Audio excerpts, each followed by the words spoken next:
Hey everybody, so in this week's episode of Make It with Calvin, we're going to be taking a key like this, and we're going to be melding it with a key that looks like this, and trying to create a key that looks vintage while still working with a modern day vehicle. So let's dive into it.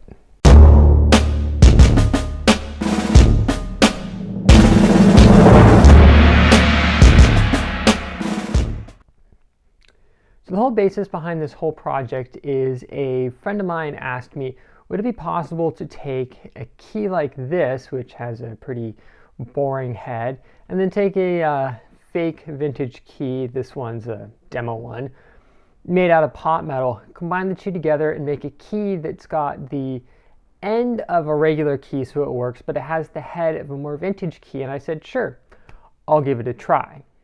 So while the actual headpiece that I'm using is offset right now, I'm soaking it in some solvent to remove any paint on it, I am going to show you what it would take to pull this off. And mind you, there are a couple of methods to do it. So just because I did it one way doesn't mean that you can't do it another. Use what you've got on hand.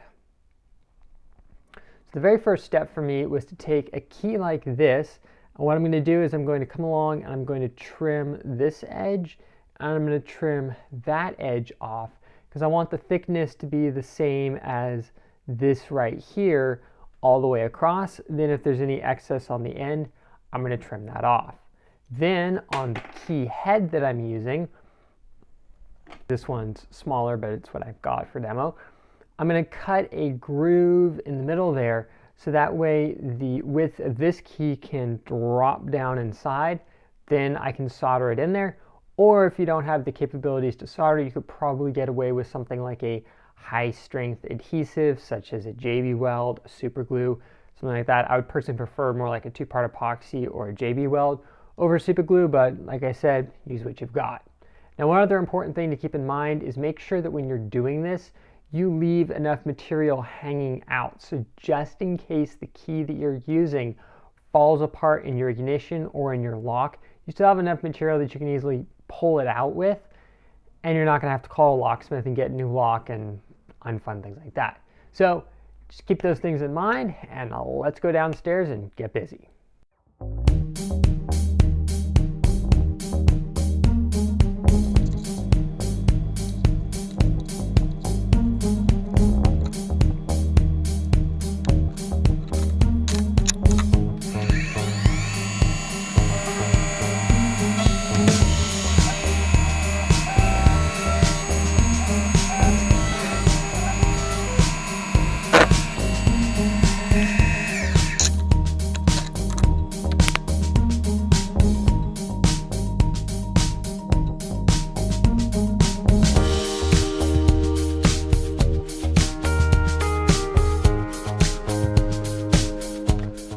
Okay, so I've gone ahead and I've obviously milled the key head down, so now it's this size. You'll also notice that I've drilled a hole in the center. Now the idea behind this is I can put some silver soldering paste in there, put some flux in there, and if anything, if there's excess solder, hopefully it'll flow into the gap and help hold things together better. Now for the actual key head that we're using, it's a little bit thicker than the ones that I showed.